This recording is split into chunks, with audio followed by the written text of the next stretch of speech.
আসসালামু আলাইকুম। আমি মোহাম্মদ শাহিনুর রহমান। কেমন আছো আপনারা সবাই? আশা করি আপনারা সবাই অনেক ভালো আছেন, সুস্থ আছেন। আমি অনেক ভালো আছি, সুস্থ আছি। বিকালবেলা ছাদের উপরে চলে আসলাম। আজকে প্রচণ্ড গরম, এত গরম তা বলে শেষ করা যাবে না। আজকে বগুড়ার তাপমাত্রা আমি সকালে দেখছি আপনার 33 ডিগ্রি সেলসিয়াস তাপমাত্রা। এখন হয়তো বাড়তে পারে, এখন কত ডিগ্রি সেটা আমি দেখি নাই, না দেখে বলতে পারছি না। তো বিকালবেলা এই গরমের ভিতর খুব জায়গায় খাবার দিতে আসলাম। দেখতে পাচ্ছেন যে আমি ঘরের বাইরে থেকে আমি আপনাদের দেখাচ্ছি কবিতরে খাবার খাচ্ছে। তো আমি আপনাদের একটা কথা বলে রাখি, সেটা হলো যে কবিতরে গরমের ভিতর আপনারা একটা ওষুধ খাওয়াতে পারেন, সেটা হলো কি কবিতরকে জিঙ্ক খাওয়াতে পারেন। তবে হ্যাঁ, আমি আজকে একটা জিঙ্ক কিনেছি, সেটা হলো কি কী জিঙ্কের নাম সেটা আমি বলছি না। আপনার ফার্মেসির দোকানে গেলে আপনারা জিঙ্কের নামটা বলে দেবে। তো যেহেতু আমাকে কোম্পানির মালিক আমাকে প্রমোশন করার জন্য কি বলেন, সেজন্য আমি বলছি না আর কি। যাই হোক, বাজারে অনেক অনেক ধরনের জিন্সের আছে, সেটা আপনার ফার্মেসির দোকানে গেলে ওনারা বলে দেবে, যে বলবে যে কবিতরের জন্য একটা জিন্সের ইয়ে দেন। তা ওনারা অনেক দেখবেন যে একটা জিঙ্ক আপনাকে দিয়ে দেবে। তা আমি একটা জিঙ্ক খাওয়াচ্ছি কবিতরকে। তো এখন আমি আপনাদেরকে বলি যে জিঙ্ক খাওয়ালে কবিতর কী কী উপকারিতা। যাদের কবিতরের আমি আপনাদের বলি যে আপনার যে কবিতর গায়ে যে একটা পশম আছে, যে পালক আছে, যে ঝরে যায়, অকালে ঝরে যায়, আপনার জিঙ্ক খাওয়ালে সেটা হচ্ছে আপনাদের এটা সমস্যার সমাধান হবে। তবে হ্যাঁ, ডিম বাচ্চা যদি করে, অনেক সময় দেখা যায় কবিতা ডিম বাচ্চা ঠিকমতো করছে না, এটা ক্যালসিয়ামের ঘাটতির কারণে হয়। তবে জিঙ্ক খাওয়ালে কিছুটা সেরে যায়। তো আমি সাধারণত জিঙ্ক কবিতাকে খাওয়াই। তো দেখতে পাচ্ছেন যে কবিতরে জিঙ্ক খাওয়াচ্ছে আজকে। আমি মাসের ভিতর ওই 3 থেকে 4 দিন আপনার খাওয়াতে পারেন, তবে আমি সাধারণত 5 দিন খাওয়াই। তো আমি আজকে এবার যেহেতু 5 দিন খাওয়াই, আজকে নিয়ত করছি যে আমি আপনার 5 দিন আমি খাওয়াবো। তবে আমি 5 দিনটা খাওয়ান ঠিক আছে, কিন্তু আপনারা চাইলেও 3 থেকে 4 দিন 4 দিন খাওয়াতে পারেন, কোনো সমস্যা হবে না। তবে 3-4 দিন খাওয়া এটা সবচেয়ে ভালো। তো আপনারা আমি সাধারণত বলে রাখি, আজকে হয়তো কবিতার ভিডিও আজকে দেবো, কালকে হয়তো ব্লগ ভিডিও করবো আর কি। তো অনেকে বলে যে ভাই ব্লগ ভিডিও আমি পাচ্ছি না। হ্যাঁ ঠিক আছে, ব্লগ ভিডিও আমি পাচ্ছি না, আমি ঘোরার সময় পাচ্ছি না, যার জন্য একটু সমস্যা দেখা দিচ্ছে আমার। তো কয়দিন হলে একটু কাজের ব্যস্ততার কারণে অনেক সমস্যা দেখা দিচ্ছে, এটা বলে শেষ করা যাবে না, অনেক অনেক সমস্যা। এটা আমি যদি আপনাদের বলি যে আমার সমস্যাটার কথা, সেটা হয়তো আপনারা হয়তো এখন বিরক্ত হয়ে যাবেন যে ভাই ভিডিওর ভিতরে কী শুরু করছেন। তা যাই হোক, আজকে আমরা সমস্যাটা বলছি না। তবে আগামীকাল থেকে ইনশাআল্লাহ বাংলাদেশের যে দর্শনীয় স্থানগুলো আছে, সেই দর্শনীয় স্থানগুলো আমি আপনাদের দেখাবো। আর আজকে বিশেষ করে চরের ভিডিওগুলো দেখাবো। তো আমাদের সাইডাকান্দি উপজেলার চর অঞ্চল আছে, সেই চর অঞ্চলের ভিডিওগুলো দেখাবো। তবে আজকে আমি কবিতার ভিডিওগুলো দেখাচ্ছি। তা কবিতার ভিডিও এই জন্যই দেখাচ্ছি যে অনেকে ভাই আমাকে কয়েকদিন আগে ফোন করছে, ভাই কবিতাকে জিঙ্কের উপকারিতা কী। হ্যাঁ, কবিতার জিঙ্কের উপকারিতাটা হলো যে কবিতার যে পালকে আগে বললাম আমি, পালকে যদি আপনার ঝরে যায়, পালক যদি না গজায়, বিশেষ করে বাচ্চা কবিতা, যাদের ডিম বাচ্চা, ওই বাচ্চা কবিতাগুলো, সেই কবিতাগুলো যদি আপনার পালক যদি ঝরে যায়, পালকের পশম উঠতে যদি দেরি হয়, জিঙ্ক খাওয়াবেন, দেখবেন যে সব কিছু সমস্যার সমাধান হয়ে যাবে। তবে আমি আপনাদেরকে বলবো যে আপনারা সেই জিঙ্কটা ওই একটু সকালে খাওয়ানোর জন্য চেষ্টা করবেন। আমি যেহেতু আমি জব করি, তো ভাই আসলে সময়ই পাই না, ক্লিয়ার করি। তা যাই হোক, এখন অফিস থেকে আসলাম 5টার পরে এসে এখন বিকেল হয়ে গেছে। তা যার জন্য আমি এখন বিকেলে খাওয়াচ্ছি আর কি, সকালে খাওয়াতে পারিনি। তো আপনারা এই ভুলটা কখনো করবেন না, যেহেতু এখন চাকরি করে এই সময়টা পাওয়া যায় না। তো ওর ফাঁকে এই কাজটাগুলো আমাকে করতে হচ্ছে আর কি। তো আমি আপনাদেরকে আরেকটা কথা বলে রাখি, সেটা হলো যে কবিতরকে অবশ্যই ভাই যত্ন নিতে হবে। কারণ কবিতার যে যত্ন যদি না নেন, তাহলে কবিতার একটি সমস্যা দেখা দেবে। সমস্যা দেখা দেবে বলতে কবিতা ভালো সমস্যা দেখা দেবে।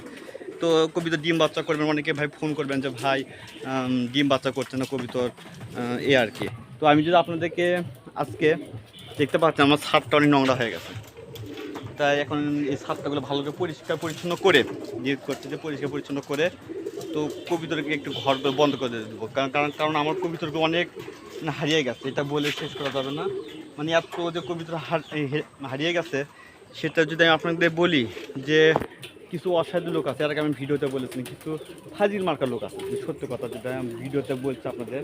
এই ফাজিল লোকজনগুলো যে ওরা এত যে খারাপ, এটা আমি ভিডিওতে বলছি এই জন্যই যে ওদের কাছে সাবধানে থাকবেন। আপনারা যেহেতু নতুন কবিতা যা পালন করছে, নতুন কবিতা যারা পালন করে আপনি শুরু করছেন, অবশ্যই কবিতার যত্ন নেবেন। কারণ কি, এই এরা করে কি কবিতরগুলো আপনার ধরে, প্রচুর কবিতর ধরে দেখবেন যে প্রথম আগে ধরবে কবিতরগুলো ধরে, যে কবিতর পাখা আছে পাখা কী করবে স্টেপ দিয়ে বন্ধ করে দেবে, না হলে আপনার লালন সুতা আছে যেগুলো মাছ ধরে ওই সুতা দিয়ে কী করে বা আপনার চতুর্পাশে ইয়ে করে দেবে, মানে ওই আটকে রাখবে, মানে কবিতা উঠতে না পারে। তা ওরকম আপনার 10 দিন লাগবে। কারণ কি একটা কবিতা যদি আপনি 10 দিন যদি ঘরে যদি বেঁধে রাখেন সেই কবিতা কোথাও যাবে না, বুঝতে পারছেন? কবিতার নিয়ম হচ্ছে বাজার থেকে আপনার কবিতা যদি কিনে নিয়ে আসেন, আমি যে আপনাদের বলি বাজার থেকে কবিতা কিনে নিয়ে আসলে ওই কবিতাকে যে 10 দিন যদি ঘরে যদি বেঁধে রেখে যদি তারপরে ছেড়ে দেন ওই কবিতা কোথাও যাবে না। কারণ কি ওই কবিতার ঘর চেনানোর উপায় 10 দিন পরে আপনাকে সেই কবিতা কিনা যাবে আর কি। তো সেজন্য ওরা করে কি চোরেরা করে কি এই কবিতাগুলো কি করবে ওই ধরবে বলতে কি যখন কবিতা দেখা যাচ্ছে ভাই এগুলো তো উড়ানোর জিনিস, খুব শখের জিনিস, একজনের বাড়িতে যেতেই পারে, এটা স্বাভাবিক। হ্যাঁ মানুষ যায়, আমরা কি কারো বাড়িতে যায় না, মানুষ কিন্তু যে কোনো একজনের বাড়িতে যায়। এরকমই কবুতরও কিন্তু অন্যজনের বাড়িতে আবার যেতে পারে, এটা স্বাভাবিক। এটা তেমন কিছু ইয়ে না, অপরাধ না, কবুতরের অপরাধ না। তো এই কবিতা যদি কারো বাড়িতে যায় বা আপনার বাড়িতে আপনাদের ভিডিওগুলো দেখছেন আপনার বাড়িতে যদি যায় সেই কবিতা আপনি কি আটকে রাখবেন বলেন? এটা কেমন ধরনের কথা ভাই, আমি এটা বুঝি না। কারণ কি একটা মানুষ শখ করে একটা জিনিস পালে, একটা জিনিস লালন পালন করে, সেই কবিতা যদি আপনার বাড়িতে যাওয়ার পর সেই কবিতা যদি আপনি অনেক কষ্ট দিয়ে আপনার যে পাখাগুলো আছে পাখাগুলো যদি পালক যদি ছিঁড়ে ফেলে স্ট্যাপ যদি রেখে স্ট্যাপটা যদি ওই কবিতার যদি চতুর্পাশে যদি আটকে রেখে 10 দিন যদি আপনার ঘরের ভিতরে বন্দি রাখেন, 10 থেকে 15 দিন যদি রাখতে পারেন, আমার 10 দিন রাখলে এনাফ। ওই 10 দিন পরে যদি কবিতা যদি ছেড়ে দেন, পাকা যদি ছেড়ে দেন বা আপনার তখন দেখবেন যে কবিতা কোথাও যাবে আপনার কাছে থাকবে আর কি। তা এই হলো মানুষ এখন একটা কবিতা কতটুকু কষ্ট দেয়। তো যাই হোক কষ্ট দিচ্ছে দেখ, আল্লাহ অবশ্যই আছে। কারণ এই দুনিয়াতে যখন আমরা মানুষ সামাজিক জীব, মানুষ হচ্ছে এটা মানে স্রষ্টার সেরা জীব। 18,000 মাখলুকাতের ভিতরে মানুষের সর্বশ্রেষ্ঠ জাতি আমরা।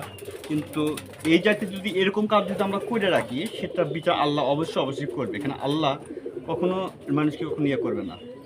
তো যে কবিতা যে শাস্তিগুলো পাইছে কষ্ট যে দিচ্ছে ওই কবিতরের অভিশাপও লাগবে। এটা সত্য কথা, এটা আমার অভিশাপ দেওয়া লাগবে না, কবিতরই তাকে অভিশাপ দেবে যে কি করতেছে। মানে একটা কবিতর যে আপনাদের মাথার চুল এই যে মাথার চুল করে দিচ্ছে, মাথার চুল যদি আপনাকে এবার টেনে টেনে যদি ছিঁড়া যায় আপনি কিন্তু অবশ্যই কষ্ট পাবেন, আপনার কষ্ট অবশ্যই লাগবে। তেমনি বিনা অপরাধে আপনি কবিতরকে আপনি ইচ্ছা করে আপনি পালকগুলো মানে ইচ্ছা করে টেনে টেনে তুলতেছেন, সামান্য একটু মানে একটা চুরি করছেন, সেই একটা তো পাপ তো হইতেছে, সেই সাথে করছেন কি কবিতরকে কষ্ট দিচ্ছেন। তবে হ্যাঁ আপনি বিনা ইয়ের কারণে যদি আপনি গাছের পাতা যদি ছিঁড়েন আপনার কিন্তু কবিরা গুনাহ হবে, সত্য কথা। তবে হ্যাঁ আপনি একটা গাছকে যদি আপনি কেটে যদি চেয়ার টেবিল যদি বানায় আপনার কিন্তু পাপ হবে না। কিন্তু যদি আপনি অকারণে আপনি হেঁটে যাচ্ছেন গাছের পাতা টানতে ছিলেন, আপনাকে হয়তো গাছ হয়তো কিছু বলতেছে না, গাছ মনে মনে অভিশাপ ঠিকই দিবে, আপনাকে কিন্তু এটা কবিরা গুনাহ হবে। এর কেমন ছোটোবেলা আমিও করছি, আমি করি না এমন কথা না, আল্লাহর কাছে মাপ চাইছি, তুই মাফ করে দেয় যেহেতু বুঝি নাই, সত্য কথা। তা আমি আপনাদেরকে একটা কথা বলি, আপনারা অবশ্যই এই কাজগুলো কখনো করবেন না। কারণ বিনা অপ্রয়োজনীয় গাছের পাতা ছিঁড়বেন না। আর কারণ গাছ কিন্তু অবশ্যই কষ্ট পায়। তবে হ্যাঁ আপনার দরকার হলে আপনি গাছটাকে করবেন, ওই যে যদি গাছটা যদি কেটে যদি টেবিল চেয়ার যদি বানান তাহলে আপনার কোনো পাপ হবে না। তবে বিনা কারণে যে গাছের পাতা ছিল আপনাকে অবশ্যই পাপ হবে। সেই সাথে কবিতরের আপনি যে আপনার পালক যে আছে বা কবিতর যে পশমগুলো আছে সেই পশমটা টেনে আপনি তুলতেছেন, আপনার টেপ দিয়ে বন্ধ করে দিচ্ছে, সেটাও কিন্তু এক ধরনের একটা অপরাধ বা এক ধরনের পাপ হচ্ছে আপনার। এই জিনিসটা মাথায় রাখবে। যাক আজকে অনেক কথাই বললাম আমি আপনাদেরকে, আমি আরেকটা কথা বলে রাখি, সেটা হলো যে ওই কবিতার জিঙ্কের কথা বলছিলেন এর আগে ভিডিওতে, বললেন জিঙ্ক। হ্যাঁ জিঙ্কটা খাওয়ালে আপনি কবিতার পালক বেশি গজাবে, আপনার কবিতাটা চকচকে হবে, দেখতে অনেক সুন্দর লাগবে। তো আমি আপনাদেরকে বলবো যে আপনারা কবিতরকে যদি পালন করতে চান অবশ্যই প্রতি মাসের আপনি 1 তারিখ থেকে 4 তারিখ পর্যন্ত বা 5 তারিখ পর্যন্ত জিঙ্ক খাওয়াতে পারবেন। আপনি জিঙ্কটা কীভাবে খাওয়াবেন, 1 লিটার পানির ভিতরে 1 ml, 1 লিটার পানি 1 ml খাওয়ালে আপনার ওটা কোনো সমস্যা হবে না। তবে হ্যাঁ আপনি 6 ঘন্টা পানিটা রাখবেন, 6 ঘন্টা পর পানিটা ফেলে দেবেন, বুঝতে পারছেন? তো এভাবে আমি কবিতরগুলো জিঙ্কটা খাওয়াই। তো আমি আজকে এবার যেহেতু জুন মাস আজকে 1 তারিখ, তো আমি এটা যেহেতু আর 2 মাসে 1 তারিখে, আমি 1 তারিখ থেকে 5 তারিখ পর্যন্ত জিম খাওয়াবো। তো যাই হোক, আর অনেক কথাই বললাম আপনাদেরকে, আপনাদের বিরক্ত হচ্ছেন। তো আজকে এই পর্যন্ত। ভিডিওটি ভালো লাগলে আপনার লাইক কমেন্ট শেয়ার করতে পারেন। আপনি যদি আমার চ্যানেলে নতুন হয়ে থাকেন অবশ্যই আমার চ্যানেলটি সাবস্ক্রাইব করবেন। ততক্ষণ ভালো থাকবেন। আসসালামু আলাইকুম।